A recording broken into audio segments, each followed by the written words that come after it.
Hello, my name is Bob Brown, and it's my privilege to host this show, which is based on the reality that Westborough is a great town filled with interesting people. Many of them are long-term residents who have so many memories and stories about life in Westborough in days gone past. And so your local cable station, Westborough TV, has initiated this series of programs which are designed to reflect upon life in earlier days and to possibly make suggestions about how we can improve life in this fine town for the future.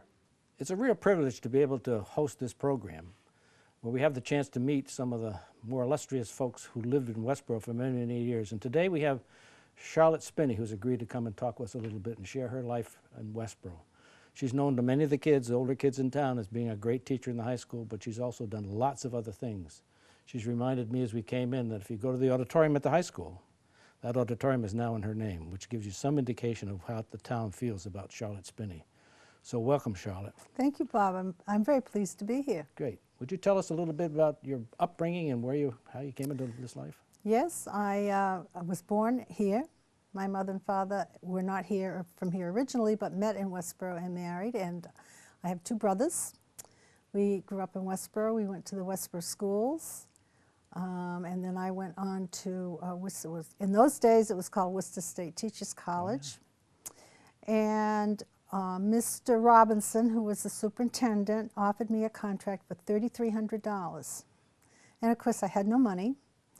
So I thought, well, I'll take it. I'll live at home and I'll save some money and I'll look around for another job a little bit later, maybe travel a little bit and go somewhere else. But by the time I really could afford to do that, I was really hooked into the Westborough school system and the people I was working with and the kids and the community and so forth. So I became a real hometown girl. I never left. I travel now, but I mean, I never really left. I really enjoyed the community a lot growing up and working here. I found it very interesting and very challenging. Where was high school in those days? Well, when I went to high school, it was the Forbes building, and it was grades 7 through 12. Okay. And then when I started teaching, it was on Fisher Street, and it was 8 through 12, I think, at that point. Mm-hmm. And we were there 10 years, and then we came up on Main Street. So went to school in one building, taught in another building, taught in a second building.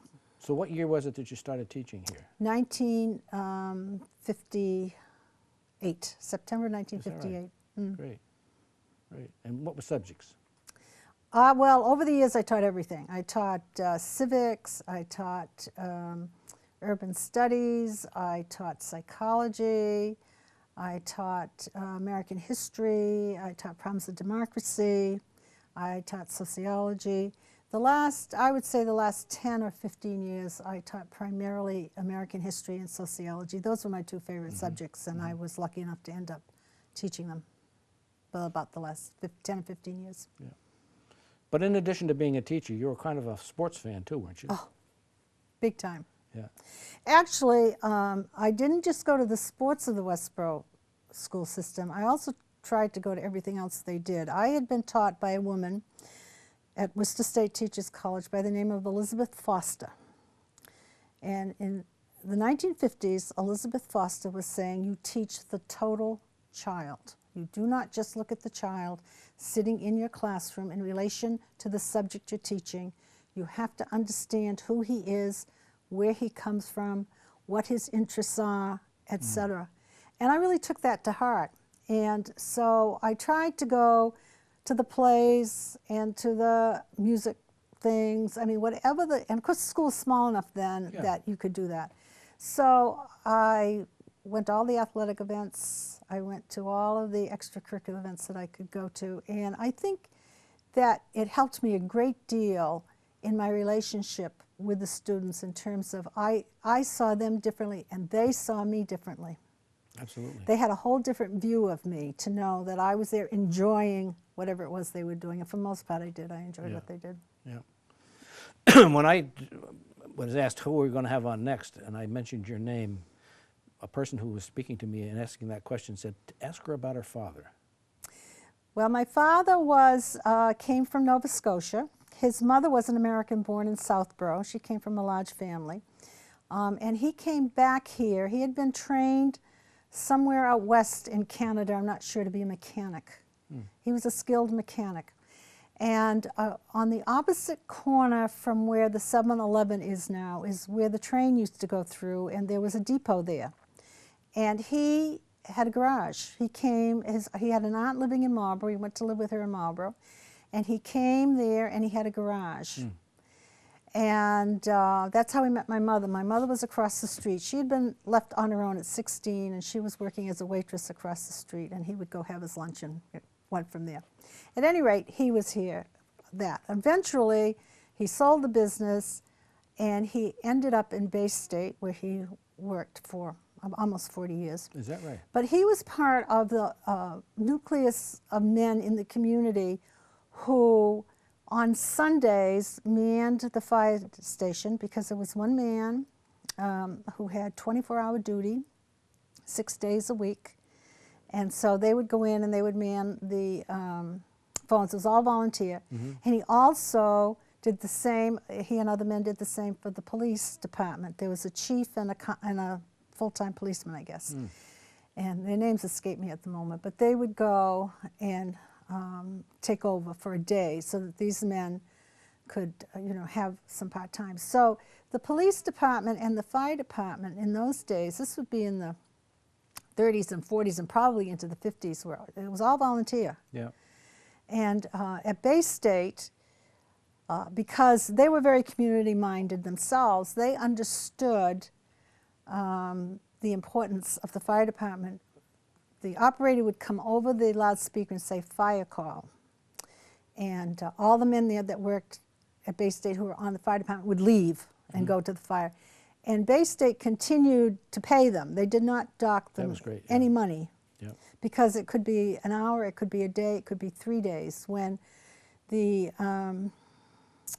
tape factory and the hat factory next to the fire department burnt down in the 40s, that was a very significant, big fire, and the fire department was on duty for several days, and Bay State continued to pay their money, their wages.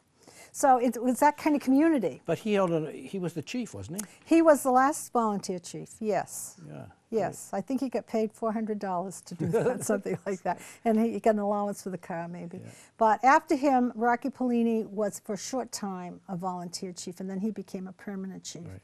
And today, of course, the fire department is so professional, and so the police department as well. Right. Very professional, wonderful service people, I think, young men and women who are committed to, they're not coming off a farm or a job, and they're really training. High training, yeah, that's right. Very highly trained in today's world. But Yeah. it was those men who, kept it going in those days, really, just because they believed that the community needed to have those kinds of services. Yeah. But there were lots of other volunteers that came. I remember the fire whistle would blow with a code of, and you had to look in the book and see where's that fire. Yeah. And the cars would go zipping out everywhere to go Yeah. to the fire. Right, Yeah. right. Me included. Yeah, well, we weren't allowed. No.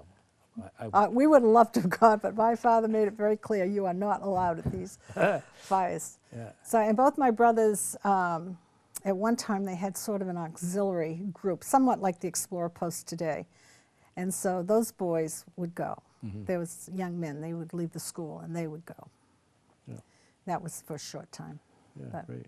you can see how it's changed. All That's that's right. changed. That's just one segment of our community, and the way it's changed is the volunteer. Getting back to the school now, you must see a lot of changes in the way education is brought to kids today. Yes, of course, technology is such a big part of it, isn't it something? and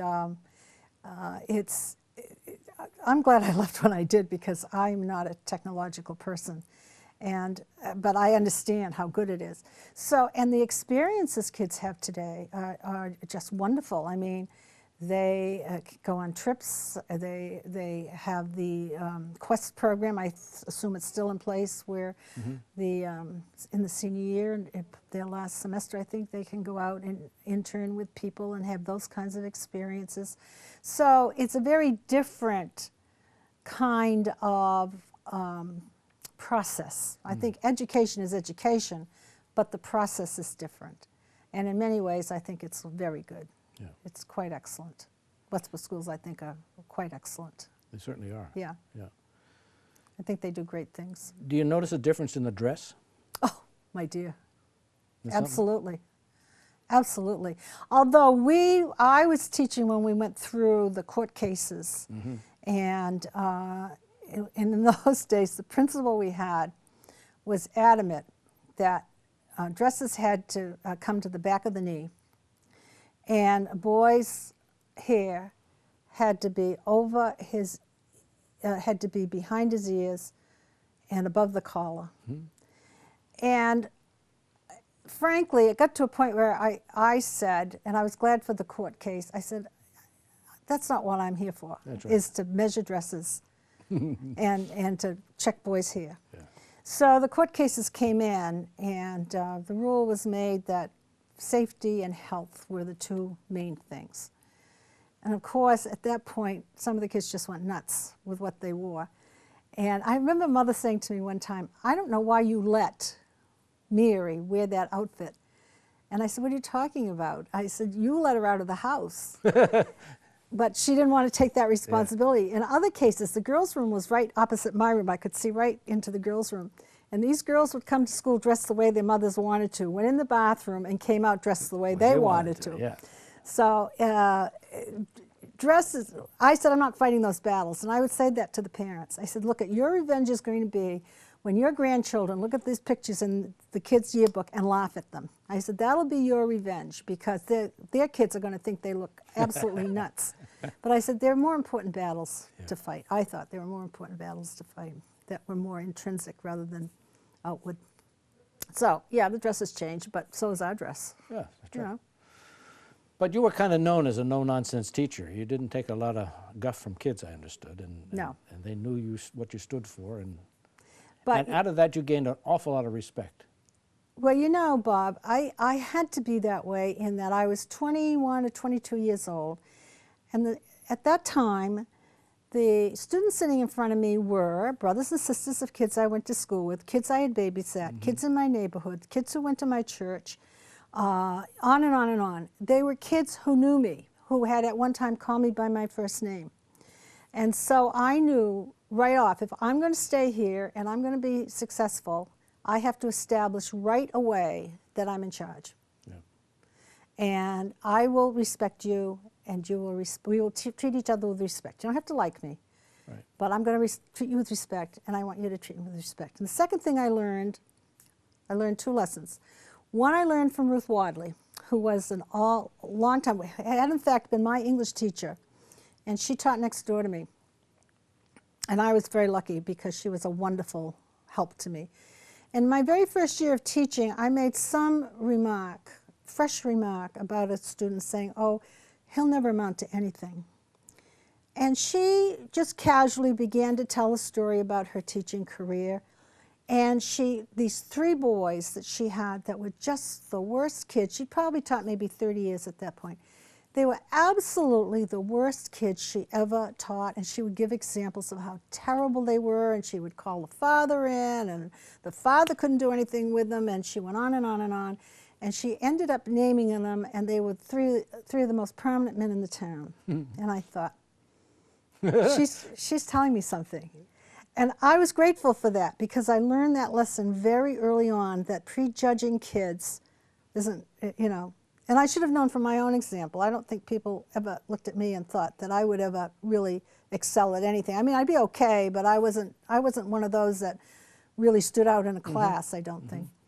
And the second thing I learned very early on was to be clear about what my rules were, and to be clear about what the consequences were. So I would write them down. I'd hand them out the first day. And the hardest thing to do was the first time the rule was broken, to do something about it. And it was always one of the best kids, nicest kids in the class, you know, that you really liked and you really didn't want to punish. But if you didn't do it. That's right.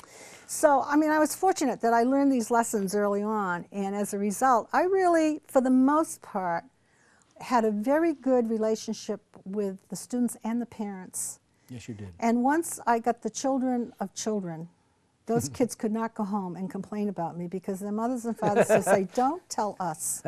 We know all about her. Yeah. So I stayed here long enough so that people pretty much were aware of what I stood for, and that I documented everything. I documented how times they were late. I documented how many times they were absent. Halfway through the period of teaching, I would send out, all I would write on it would be their grades. Send them home to the parent, you know, which I could do in those days. I don't know how they do it now.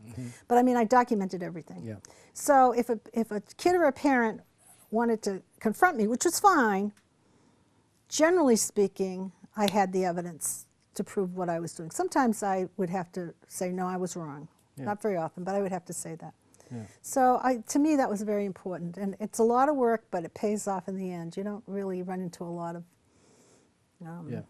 nonsense with I think people. you gained a lot of respect that way. Well, I'm speaking from my family experience yeah. with you. My kids who had you just thought you were very, very fair in everything you did. Didn't like it all the time. But, right, but exactly. Very, exactly. very fair. I think that's all anyone asks. That's right. Treat me the same as you treat that person and that person and that person. Right. And if I know you're going to do that, then I'll accept what you say to me. Yeah. But if you treat him differently than you treat me, Good for you. Yeah. yeah. I agree. No, I was lucky that I figured that out, Yeah. because some people don't. You got a chance to teach in the new high school, didn't you? On Main Street. Main Street, yeah. Oh, I was there 30 years. Yeah, that's right. Okay. Yeah. That was, I Is remember. that school that old? Yeah, well, it's older than that now. It I've been is. out 13 years. Yeah, that's right. Yes, it I was. remember when it was built. Yeah, it was 30 years. I was 10 years on Fisher Street and 31 years actually on Main Street. Doesn't time fly? I know. Doesn't time fly? I know. Yeah. But in addition to school, you like to travel too, don't you? I do. I love to travel. Where yeah. have you been? Well, I've been all over this country. I've been all over Europe. I've been to Thailand. Have you really? That was a wonderful experience. I've been to Costa Rica. I just spent 2 weeks in Italy last summer. I have two favorites.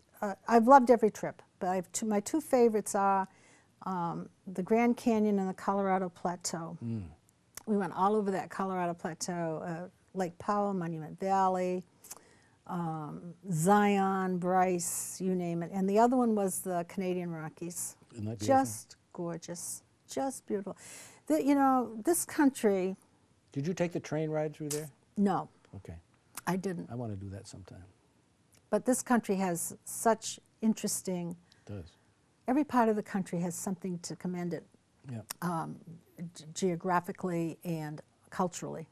Yeah. I think that it's everyone should do some traveling, even if it's up and down the East Coast. If that's all You're you absolutely can right.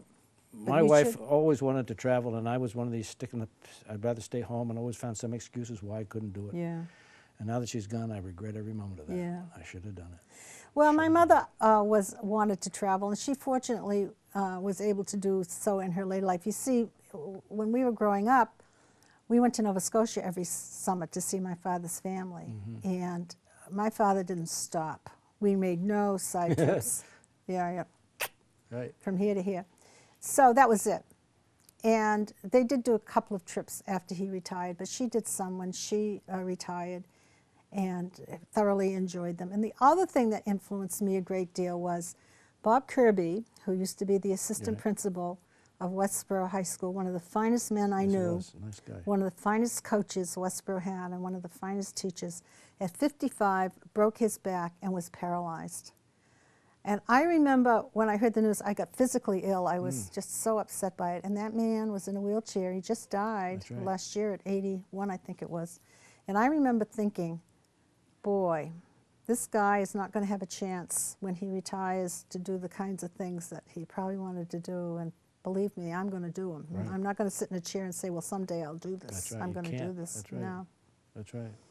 no. Yeah, I agree with you. He was a fine coach. Yes, Nice fine man. man. Just a fine, good man. Basketball. Yeah. He really was. Yeah. You can still picture him. Nice guy. Yep. You've also done some things in the town from a civic point of view. You've been the bank. Yes. I had to retire from the bank last year. I turned 75, and they don't want me anymore. I you heard know. that. Yeah. You know, I understand that. I had no Yeah. problem with that. I started out, Burj Tajan called me years ago. First of all, I have to say I started out when I was about 8 or 9 years old as a depositor, because the schools ran a program, and Jack Hero's father used to come, I think, once a week. And my mother somehow would find 50 cents in her budget, and he would come and collect our 50 cents. So from a very early age, I had a savings account. So Burj Tajan called me one time, and he talked to me, and he asked me if I'd like to be a corporator of the bank. I didn't know what that was, and I said, sure, you know. And it was really more of a somebody who represented the bank to the community and vice versa. And I said, sure, I'd be glad to do that, which I did for many years. And then I was asked to be a trustee. This is still Westborough Savings Bank. And then I was asked to be a director. And at the time, I think there was one other woman. And Westborough Savings ultimately had 3 women as directors, which was the most of any bank in Central Mass. Yeah. And then when we merged with Hudson and became a Vidya Bank, there was a woman on the Hudson Bank, and so there were 4 women on a Vidya. And so I was with the bank for quite a long time. I enjoyed it because it really, you could see how the bank thought about the community. And both of them, Westborough and Hudson Savings, were our community banks, were community banks, and continued to be a community bank and have interest in the community, which of course is my thing anyway. Sure, absolutely. Yeah. So I really enjoyed, and I enjoyed the people that I had associated with. So that was kind of an interesting experience. Can you tell me where the name of Vidya came from? What is it? Well, I don't know. We hired a group who came in and interviewed all of us. They did, I think they did Staples. They did some high-powered, well-known groups. I think it was in Newton, a group in Newton. And they came in and interviewed the directors and probably the staff and maybe some depositors, I don't know. And somehow they came up with a video. And I don't know if it's, the word avid is important to that word or not. But anyway, they came up with a video. They wanted a whole brand new word that had nothing to do with anything. And a lot of criticism from the old timers. Oh my goodness. Where did you get that name? You know, how did you come up with it? Yeah, well, I want to go back to Westborough. And of course the Hudson people wanted to go. The old timers in Hudson were just as irate, you know. And I said, well, you have to understand, this bank is not directed toward you. It's directed toward the young, trying to get the young in. And I said, that's who this is directed toward.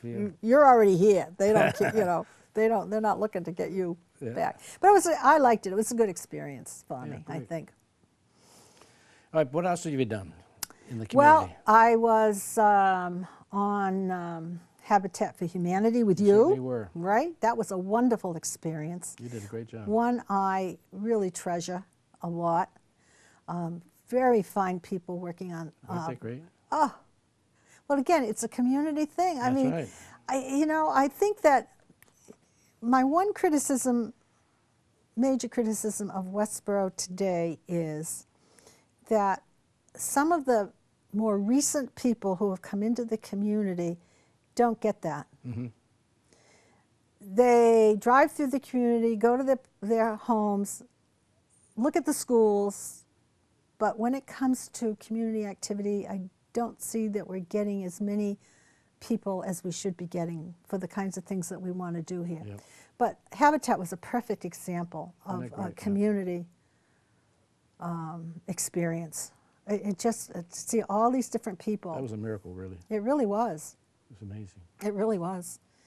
And then I was on... but before you leave that, Charlotte, I'd like you to talk a little bit about something you did with me when we were starting to get material that we couldn't use in the house. Refrigerators and washing machines and different things for housing. And you suggested there was a place up in Maine that might accept it. And you introduced me to this home. Tell us a little bit about that.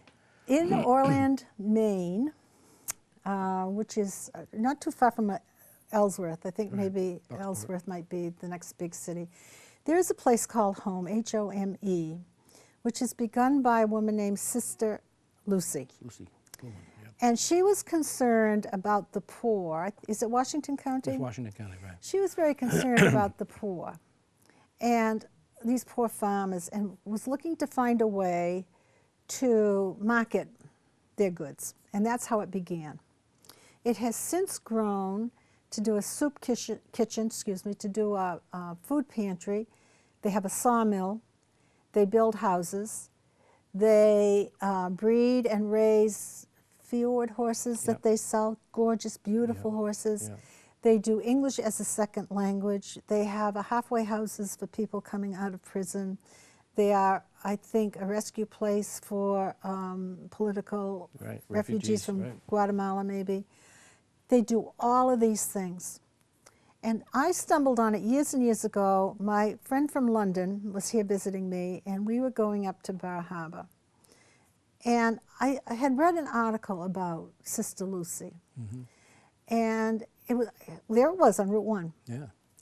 So I stopped in, they have a store, and I stopped in and probably bought something, and I put my name in a registration. And ever after, 2 or 3 times a year, I get a letter from Sister Lucy. They don't have any money for the fuel, or a house is burnt down, or whatever, and for a contribution, and I send it off. I'm sure you do too, Bob. Absolutely, yeah. And the other thing was they had this big barn where they had all this excess things for people building houses. Right. You need windows, we got windows. You need a stove, you got stove.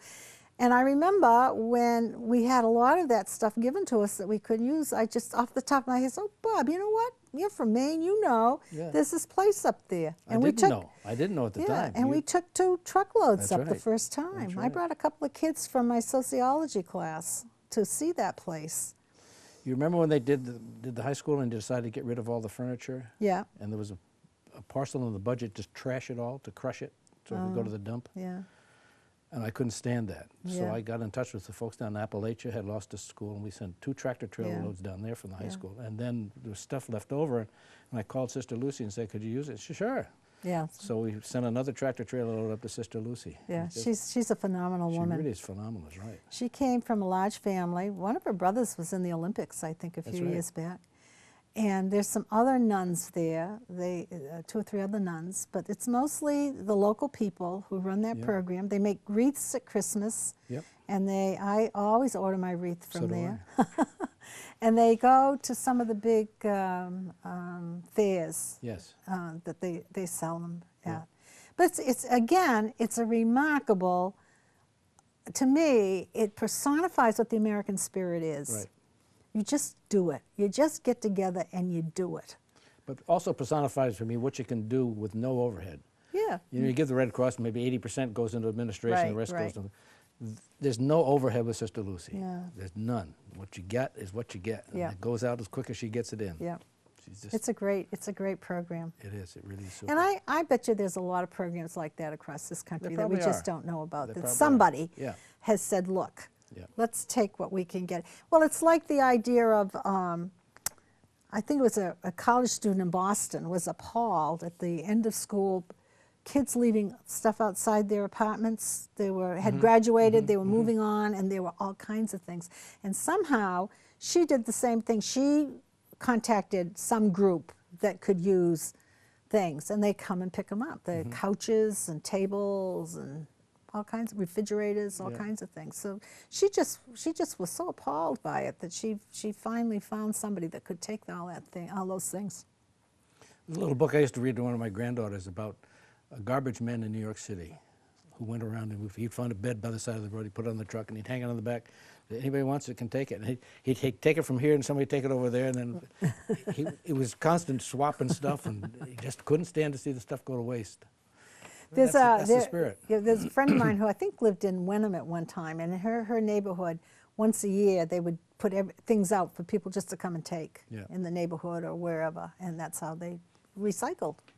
When our Thanks. daughter lived in Maine, was going to move out of the house, they put a lot of stuff out on the sidewalk and said free, and it stayed there. So finally they decided to put a price tag on it, and immediately it was gone. Because it's value. People have value. They put value on That's it right. by financial. That's yeah, right. Yeah. And then I was on the YWCA Committee on Administration, I think it was called.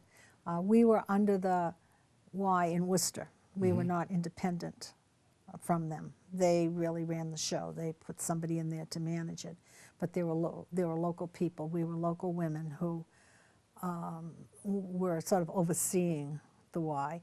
And early on, the Y here did programs for senior citizens and cooking things and trips and so forth. And then when the senior center came in, that sort of took that away. Yeah. And people's lives have changed so that now I think it's only childcare. I don't think they do anything else. I haven't had anything to do with it quite a while, but I think that's all they do because other people have taken up the issues. Yeah. So. Well, we're heading into town meeting season. Yep. And a hot topic will be schools. Yep. What message do you have to the community about the support of schools? Well, the schools, it's what's made this country great, free public education. I'm not opposed in principle to charter schools, except I fear that we're going to create an elitist system if charter schools don't take special needs kids, English language learners, kids who are on probation from the courts, so forth. That's my main thing against them. But the public school is what has made us who we are. We take all the children of all the people and we give them all an equal opportunity at an education. It's worth it at any price because this country cannot run without an educated society. We have to be able to distinguish what we want our government to do, what we don't want it to do.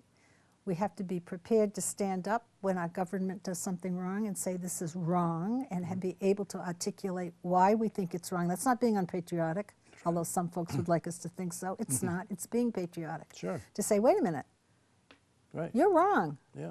This is not what we're about. So to me, of all the things on the budget, and I think we provide wonderful services in this community. I think we're the victim of our own success, actually. That's right. I think the school budget probably, I won't say probably, is the most important. And certainly during my experience, I can't speak for today, but in my experience, we went over that budget very carefully from the local teacher all the way up through the superintendent. And so I think you're hard-pressed sometimes to see. I know people think, oh my God, it's so expensive and blah, blah, blah. Well, there are a lot of fixed costs. There are a lot of unfunded mandates. That's right. That's what I remember saying to Karen Polito one time, Karen, you guys have got to stop these unfunded mandates. Right. I mean, it's bad enough on the federal level, but the state level, you can't keep telling schools, the legislature can't keep saying to the schools, look, you got to do this. All right, this is going to cost money. Well, we're not going to give you any money. So, I mean, I think there are a lot of built-in things over which the schools have no control. Right. You know, lights, telephone, fuel, books. There's no control over that. So, to me, it's a no-brainer. There seems to be a lot of controversy today about class sizes. Do you have any feeling about what is an optimum class size? I think anything over 25 is too big. In fact, I would say about 19 to 20. What is the standard now? It's less than 20, isn't it? I don't know. Probably 1 to 16, but I'm not sure. I mean, I've been out of this business a long time. Right. But I found that if it got up to over 20, it was excuse me, it was too big. Yeah. It just, especially if you're teaching a thinking kind of skill and a reasoning kind of skill, to get everybody involved is difficult if you have the large classes. I used to teach classes of 40. One year, when I first started teaching, I taught 175 kids a day. Did you really? I mean, that was the law of diminishing returns. There was just so much you could do. So the more kids you have and the kinds of things you're trying to do impact how well you are able to do it. So for me, anything over 20 was too big. I still did it, but I mean, I just felt it put more of an onus on me to try and involve more kids in the discussion. Let me take you back to your family again. You have brothers? I have 2 brothers. Great. They both live in Florida. My brother Jim lives in Jacksonville. He has a house near me in Maine, so I see him all summer. My brother Wynn just retired a year ago from MacDill Air Force Base, and he lives in Tampa. I have some nieces and nephews in Miami, and I have some nieces in Tampa. they were all retired now, and when my brother Win retired, I said, "Oh my God, I was planning on you supporting me." But the three of us are retired, and we enjoy life. My brothers and I. We had really a wonderful upbringing. Our parents were the old school, you know, the very strong work ethic. I don't ever remember my father being home from work, ever. Of course, I suppose that was part of the period of the Depression. If you could lose your job so easily. I don't know, but that was his ethic. He was a farmer's son. So, and my mother was the same way. My mother wasn't well a lot of her life, but she got up every day, and when my youngest brother was in school, she went to work. She went to work every day. So, and responsibility, accept the consequences of your action. I think that's probably the biggest thing they taught us. They never let us off the hook. You know, they never made excuses for us. If you did something wrong, you heard about it. That's right. You know, so to me, I think that did a lot for us as growing up and as adults. That we had a lot of respect for them, and they were just good, solid, old time, you know, people of that period of time. Worked hard. My father was the breadwinner. My mother stayed home until, as I say, my brother got older. So we didn't have a lot of money. Movies, we'd go to the movies on Saturday. It cost 14 cents. Plus he'd give us a nickel to spend. At the Temple? At the Strand Theater. Oh, the Strand, yeah, excuse me. And so we could get a candy bar. If you had 10 cents, you could have popcorn or an ice cream. But we got 5 cents. We didn't get 10 cents. And my brother Jim said it spoiled his whole life that he could never have 10 cents for popcorn or candy. But we'd go every Saturday, you know, 14 cents, and that was it. We didn't have allowances. They, you know, that was unheard of. You didn't give kids allowances when they were young. They, you know, you did. And if you wanted something, you saved the money for it. However you earned your money, you said, Jim, I remember he had a paper route. I did babysitting. And if you needed something, you wanted something, you saved the money for it. They did not have money to give to you, nor did they expect to. That's why you're able to travel. Exactly, exactly. So anyway, it was, you know, and and the nice thing about it was too that in Westborough at the time, people were basically the same. It was pretty much a working class, middle class community, farming class. But across the board, people pretty much were in the same economic level. They were, I mean, there were people who had more money than others, but there was, it didn't show up in the schools as much in terms of material things. That's right. Go to the school now and look at that parking lot. I know it. I know it. It was, we were all pretty much the same. I mean, and there were six friends that we hung around, and one was father was a barber, and two were in insurance, and one was a farmer, and Jack Hero's father, Joan Hero was my classmate, worked at the bank. Ted Helbert's father was the treasurer of the bank, you know, so we were all pretty even Steven. And we all went to, your social life was dependent on the school and the church primarily, or groups like Rainbow Girls and the Juvenile Grange and so forth. But you went to church, you went to youth fellowship, you went to everything the school did, the basketball games, the dances, the plays, whatever. That was your social life. Because you didn't have any money, number one, you didn't have cars, number two. Right, but that was or you went to the movies. Or you went ice skating up at the reservoir, things like that. But you just didn't have the money to do these other things. You know, so once kids got cars and automobiles, I saw this in this high school, their whole relationship to the school changed because their life didn't revolve around the school. They left at 2 o'clock and 2:30 in the afternoon, and that was it. Whereas my group, we were always coming back to the school for something. You know? So I cut you off a little bit on other activities. Have you covered the basis there? Things that you've done? Let's see. I was a charter member of the National Football Foundation and College Hall of Fame. Good for you. And the reason I joined that was when it was being founded in Westborough. Jan Gibo, you know, Jan Gibo said to me, "You can't join, you're a woman." I said, "Watch me." And I joined. Good. And it's a wonderful experience because this is it's a national group, and it focuses on scholar athletes. And the chapter that I belong to is Central Mass. And at the end of in June every year, May every year, we honor about 6 football players who also have great academic. And some of these kids, Dartmouth, WPI, West Point, I mean, they're going to some really high-powered schools, and when they give their acceptance speech, it's unbelievable. Yeah. I mean, you just sit there and say, wow. Yeah. You Great. know? Yeah, so I was with that for a very long time. I really enjoyed that. Yeah. Of course, the football coaches drove me nuts. I was in charge of reservations. And they'd show up the day of, you know, oh, Charlotte, I didn't get my reservation. Can I have a reservation? Oh. But they were fun. Great group of guys. Very committed. Again, you know, to kids. They made their commitment to kids. Most of them were teachers, phys ed teachers or teachers. And so not only did they teach, they coached and did it for a long time. And and we also included referees in that too, who basically were teachers originally, you know. Yeah. So I did that. That was kind of fun. What else do I do? Well, I have a scholarship.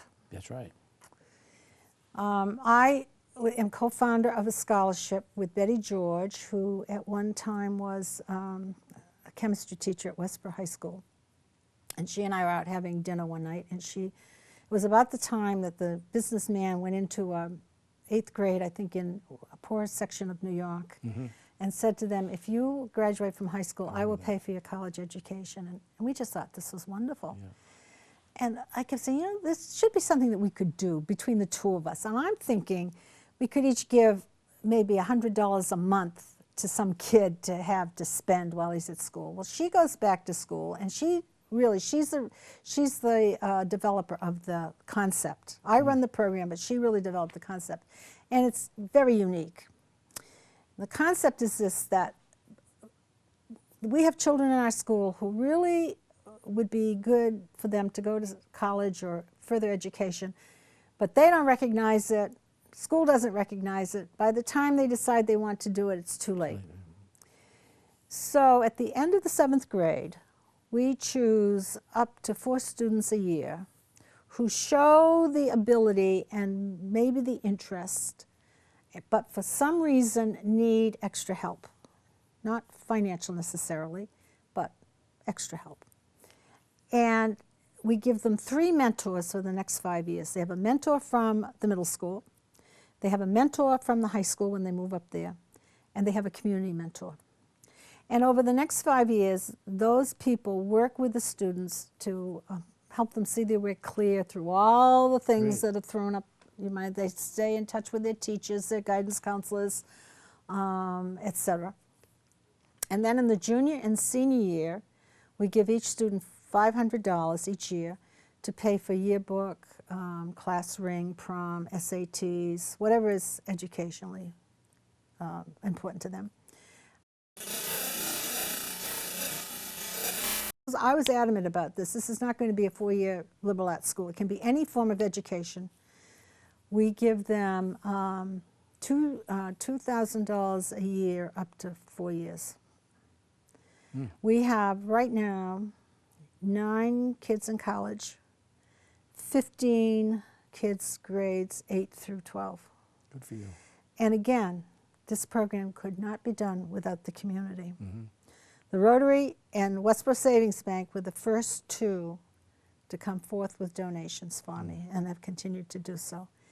But the numbers of community people and teachers who have signed on to this and have mentored kids over the years, and some of these kids have been tough. Unbelievable, because the first student graduated in '99, so it meant it's about 1995 or so we started the program. So I've had a lot of people who, when I say to them, I need you, would you do? Oh yeah, Love it. Maybe I'm going to ask you, Bob, one of these days. I think you'd enjoy it. Well, you did do it for me. did. We didn't do so well with that kid, did we? No, I didn't do it. But that was my fault. I didn't. No, I don't think so. I think there were a lot of extenuating circumstances there that we couldn't. I just couldn't get close enough to him. Well, we couldn't deal with the kid. I mean, we just, it was just one of those deals.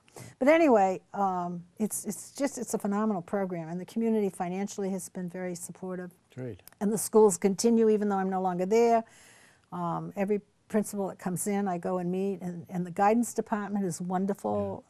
So it's really great. That's super. It's really great. I have teachers whom I never knew. They've come on board since I left the school, and who are very enthusiastic about the program. Yeah. So that takes a lot of work, but that's such a rewarding. Well, the town needs to hear that, Charlotte. They need to understand why that auditorium named for Charlotte Spinney, where it comes from, what you do for the community. It's phenomenal. Well, I think this is the thing I'm really the proudest of in terms of how well it's worked. It's just, we had our learning period where we didn't always work out. And I say to the middle school when they're choosing, all I want is a kid who has a reasonable chance of success.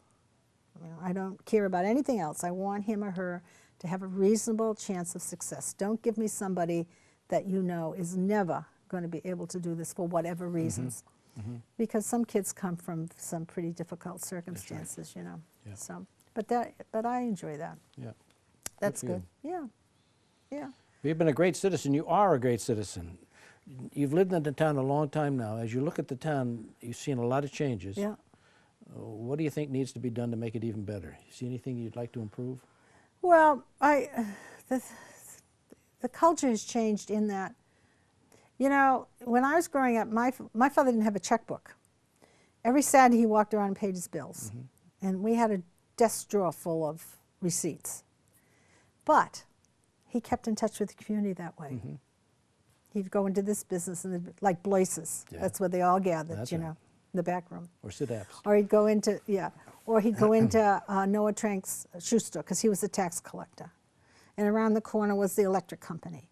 And so he would walk around, and he would cash on the barrelhead, And so he knew what was going on in the community. He kept touch with the community. I don't know how we do that today unless we go back to what I said before, that people volunteer, that people get involved in their community, whether it's through the church or whether it's just through the organizations. There are a lot of people who are involved. There's no question about that. But I think there are more who would have a better sense and a better feel for who we are and what we do if they got out and saw what the community really is and met the people of the community, and other than their neighborhood. Right. Many don't even meet the neighborhood. No, I don't know my neighborhood. My neighborhood now is changed in that all the people grew up and died. It's all young families today. There are kids out playing every day, shrieking as they're going off to school. I love it. Yeah.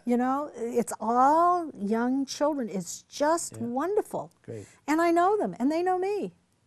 And it's just a wonderful feeling to see these kids growing up in front of your eyes and know what's going on with them in their lives, where they're going on vacation and what they're doing.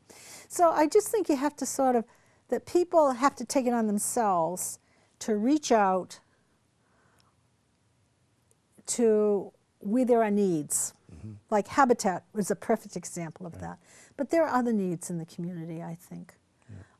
That maybe we don't pay attention to. That's right.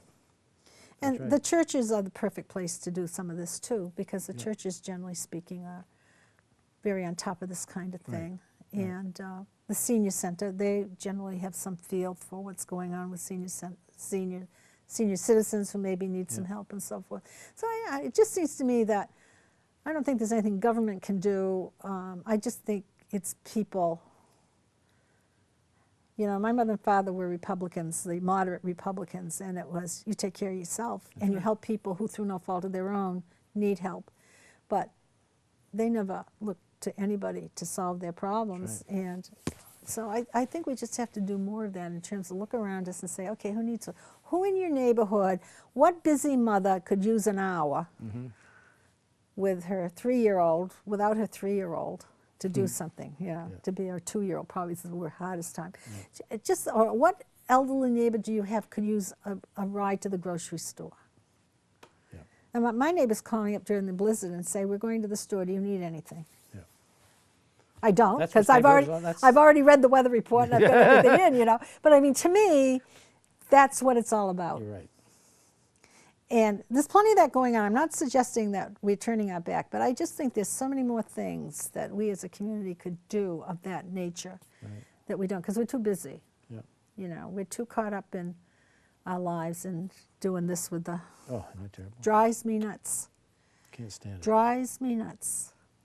I want to yank some of these cell phones right out of people's hands. Some mothers or fathers who have little children are paying no attention to the little children and going, those things I really hold against the present generation. That's right. Not The the last technology, but the way they use it. The last few years that I was teaching in criminal justice, they become very, very popular, and they'd be sitting there and I'd say, everything out of the classroom. Take it out in the hall, put it someplace where it's going to be safe, but we're not going to have anything in here at all. Right. You're going to watch me, whether you like it or not. I said that if I was teaching today, there'd be a big basket on my desk, and all that stuff would go in the basket good for as they came in. Yeah. Well, I don't know if I'd get away with it, but I mean, I wouldn't. I can't stand it. I was in church last Sunday and the cell phone went off. Drove me nuts. Nuts. Enough. Yeah. Civility has kind of disappeared. Yeah. When it comes to this kind of stuff, I think people in restaurants who think you're so interested in what they have to say. One time I went into a local restaurant and they were going to seat us. This guy here is very loudly talking on his cell phone. I turned to the guy and said, I'm not sitting here. You're not? I said, no, I'm not. If you don't want me to yank that out of his hand, I'm not sitting here. Yeah. I just think it's so rude. It is, yeah. Well, you got great spirit, Charlotte. Well, thank you, Charlotte. It's been great visiting with you, and it's a great treat to have you on this program. So thank you for coming. Well, Bob, thank you very much for asking me. You know, I love running into people, too, who are Westborough longtime people, because we speak the same language. And I see people's eyes glazing over when I try to tell them, you know, about school way back then or what it was like. They go, oh, you know, but they don't really, aren't really interested that much. So it's really fun to talk to people who say, oh, yeah, I remember that. You remember Miss Black, who was our first grade teacher, or Liz Kane, who was our geography teacher. It's really, really nice. Thank you for inviting me. I really enjoyed it. Thank you again.